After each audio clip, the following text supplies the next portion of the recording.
Hey friend, it's Rosemary from the podcast Amplify show, where we talk all about leveraging a podcast as a marketing and sales tool for your solo business. If you want to stop chasing likes and instead learn how to build a show that consistently sells your offers, attracts speaking opportunities, and grows your online presence, check out the podcast Amplify show via the link in the show notes. You're listening to the Website Design Made Simple podcast. Here's your host, Jenny B. Quick question for you. Do you ever look at your website and think, oh, maybe I just need to start over? If so, you aren't alone. But listen, I have some great news for you. Chances are you actually don't need to scrap your entire website and start from scratch. What if instead you can make a few strategic changes and get it working hard for you again? Today, we're going to talk about 4 things that you can do to your website that will help it serve your business better without a complete overhaul.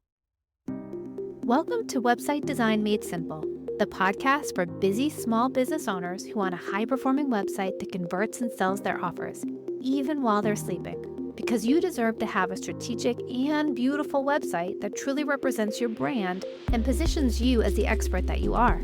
I'm your host, Jenny B., web designer and creative director at Jenny B Designs, where we believe that your website is the one thing that makes you sales and builds your brand at the same time. Ready to say goodbye to a website that you're embarrassed to share? And hello to a money-making, personality-packed powerhouse? Let's head into today's episode. Welcome to the podcast. I am so grateful to have you here. My name is Jenny B, if we haven't already met, and I own Jenny B Designs. We are a brand and web design studio, and my passion is helping small business owners like you design a beautiful and strategic website that books you more ideal clients and makes you money, because at the end of the day, that's why you have your website, to make you money. I also offer strategy calls and website audits.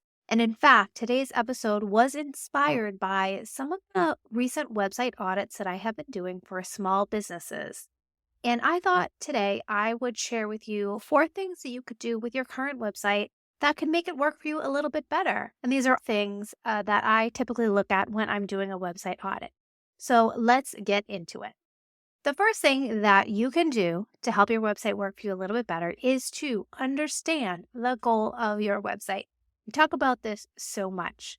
You need to figure out, what is the main goal of your website? Why do you have this website? Take a step back and actually ask yourself, what do I want my visitors to do when they land on my website? Is the goal to have someone fill out a contact form? Is it to schedule an appointment? Do you want them to sign up for your newsletter? Whatever it is, you need to be super focused on that one thing, because if you are not clear about it, your visitors definitely won't understand and they won't take that action that you want them to do. You want to think about that user journey that your visitors are going on. And if there is no clear destination or path, then they might just wander off. So once you've nailed down the goal of your overall website, I want you to make sure that it is front and center on your website. Don't make people dig. The first place that you need to make sure that they know where to do it is the upper right-hand corner, the button. I love having a button in the upper right-hand corner, because when someone comes to your website, the first thing they look at, because they usually read in an F, which means they read from left to right, their eye immediately goes over to the right-hand corner. That button needs to tell them, this is what I want them to do. So that's your book now button. That's your fill out the form. Let's talk, whatever you want to call it. That is where you're driving people to. I'm going to use an example of a landscaping company that I recently worked with. I really enjoyed building their website because they had such beautiful imagery of the installations that they have done, the landscape design and services that they offer. And in the upper right-hand corner, the main goal for their website is to have someone fill out a form and get a quote. So when you go to their website, you will see in the upper right-hand corner, there's a big button that says get a quote. And then right there on the home page above the fold, there's a beautiful picture and it says making your outdoor projects come to life. And there's another button, get a quote. That is where we're driving people to. Think about your own website. What do you want people to do?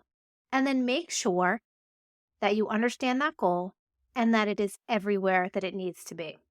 Number 2 is ensuring that your site's navigation is clear. This is so important, and it goes back to the goal of your website. Have you ever landed on that website where you are super confused? You get there and then there are like 15 options up at the top and you just don't know what to do. It's overwhelming. And when you have a website that has too many options, your visitors are going to feel overwhelmed and they're probably going to click away before they even have a chance to learn about your services. It is critical to have that navigation clean and simple. Let's go back to that example that I shared with you of the landscaping company. Up at the top of their website, they have 3 options: services, about, and contact, and then a button, get a quote. It is so simple. You want people to go to your services page. On the services, there is actually a drop down. They have 4 different options: property maintenance, landscape construction, property enhancement, and commercial snow removal. Those are the 4 different services that they offer.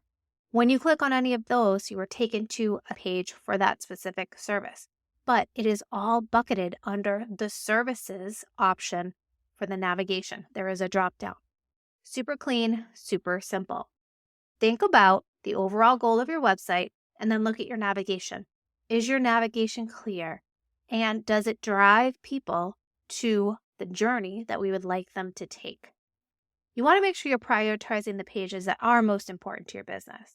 Going back to my example, the landscapers, they actually had so many testimonials that they wanted to do a testimonial page. That's such a great idea, but we don't want to have a testimonial page up in the top navigation. What we can do is add it to the footer, but making sure that only what appears up in that top navigation is the most important pages that you need people to visit. So that's number 2, making sure that your site navigation is clear. Number 3 is aligning those pages with your website's main goal. You want to make sure that the rest of your website supports that main action that you want people to take. Going back to the landscapers, the main action is to get a quote. Looking at every page on your site, it should be working towards moving that visitor on their journey to taking that desired action that you want them to take. When we're on the property maintenance page for the landscapers, they talk about their flawless outdoor spaces and the services they offer. And then underneath each section, there is a little button that says learn more or request a quote or let's work together today.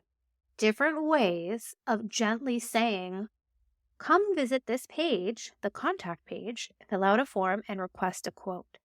Same goes for all their other pages, their property enhancement, their commercial snow. Every single page talks about that specific service, but then it has a button that are driving people to that contact page so that they can fill out a form to get a quote. You want to think about the flow of the information on your site. Does each page naturally lead the visitors on their journey towards taking that action? This is how your website can work as a cohesive system, and it can support the journey, the user journey of your visitors. That way, your visitor is never left wondering, what do I do next? Where do they want me to go? What is this desired action that they want me to take? Because actually, they probably would even worry about that. They probably would just be confused and leave. So you need to make sure that every single page on your website aligns with your website's main goal.